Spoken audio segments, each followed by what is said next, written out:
Break के बाद एक बार फिर आपका स्वागत है न्यूज 18 जे के एलएच पर। आप देख रहे हैं prime noon at 1। Third Ladakh nomadic festival यानी खाना बदोश फेस्टिवल एनले गांव में शुरू हो चुका है। ये गांव लेह से 260 किलोमीटर फासले पर वाक़ है। लद्दाख कल्चर एकेडमी लेह इस मेले का एहतमाम कर रही है। मेले का बुनियादी मकसद यही है कि तमाम खाना बदोश एक मुश्तरका प्लेटफॉर्म पर जमा हो जाएं।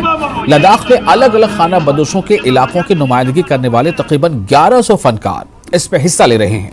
लगभग 800 याक, 24,000 भेड़ बकरियां और 100 से ज्यादा रिबूस मेले के मकाम पर मरकजी तवज्जो बने हुए हैं। गैर मुल्कियों को लद्दाख के इस खाना बदोश मेले में शिरकत के लिए 3 दिन खुसूसी इजाजत रहेगी।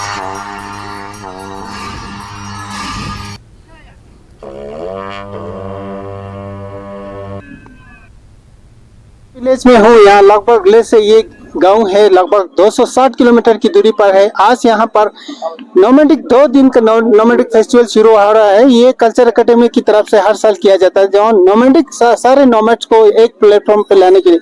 और ये इस वक्त अनले विलेज से आप देख सकते हैं मेरे पीछे किस तरह से जो आर्टिस्ट फेस्टिवल में पार्टिसिपेट कर रहा है, अपना जो नोमैडिक लाइफ स्टाइल को लोगों के लिए दिखा रहा है, किस तरह से नोमैडिक का काम होता है, कैसे जो लाइफ स्टॉक पे काम करते हैं। आपको ये बता दूं कि ये एक तरफ से सबसे बिगेस्ट फेस्टिवल माना जा सकता है, क्योंकि इसमें लगभग 1100 करीब आर्टिस्ट पार्टिसिपेट कर रहे हैं। साथ ही साथ आपको बता दूं ये जो याक एनिमल है लद्दाख का बहुत ही फेमस, लगभग 800 याक इसमें लाया गया ताकि लोगों को देखा सके। साथ ही साथ जो भेड़ बकरियां हैं इनके लाइफ पे निर्भर रहता है, लगभग 24,000 के करीब ये भी लाया गया। तो आप देख सकते हैं किस तरह से जो नोमैडिक की जो टेंट भी है, लगभग वो भी 100 से ऊपर ये टेंट है जहाँ पर ये लोग रहते हैं। ये सब भी दिशा है, आप देख सकते हैं। हम सोनम से रिक्वेस्ट करूंगा कि किस तरह से यहाँ जो काम चल रहा है वो सब दिखा दें।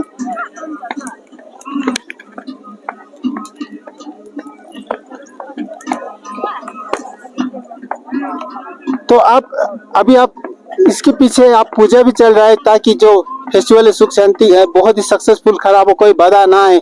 और न्यूज 18 के माध्यम से आपको पाल पाल ये फेस्टिवल की जानकारी लाने की कोशिश करेंगे। कैमरामैन सनम सर, न्यूज 18 के लिए अनले विलेज से।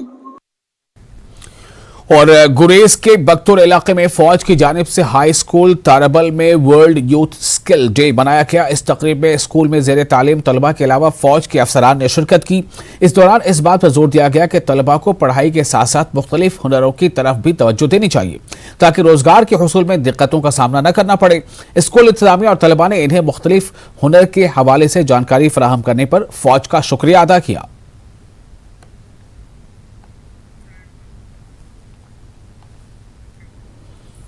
सीआरपीएफ की 150वीं बटालियन की जानिब से गुलजारपुरा अवंतीपुरा में फ्री मेडिकल कैंप का एहतमाम किया गया। बड़ी तादाद में हर उम्र के लोगों ने मेडिकल कैंप पहुंचकर अपनी तिब्बी जांच करवाई।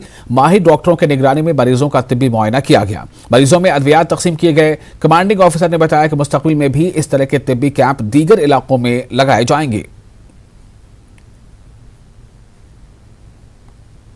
केंद्रीय रिजर्व पुलिस बल आंतरिक सुरक्षा ड्यूटियों के लिए तैनात है।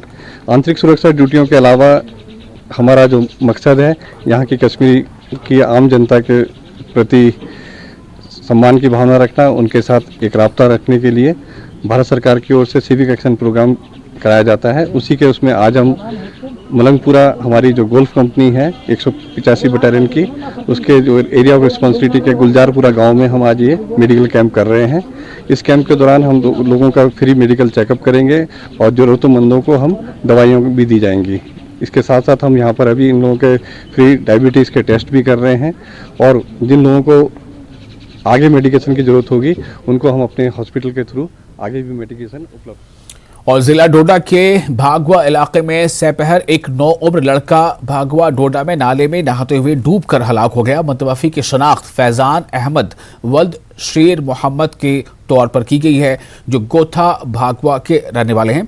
बताया गया है कि वो जो लड़का है फैजान वो 9वीं जमात में ज़ेर तालीम था।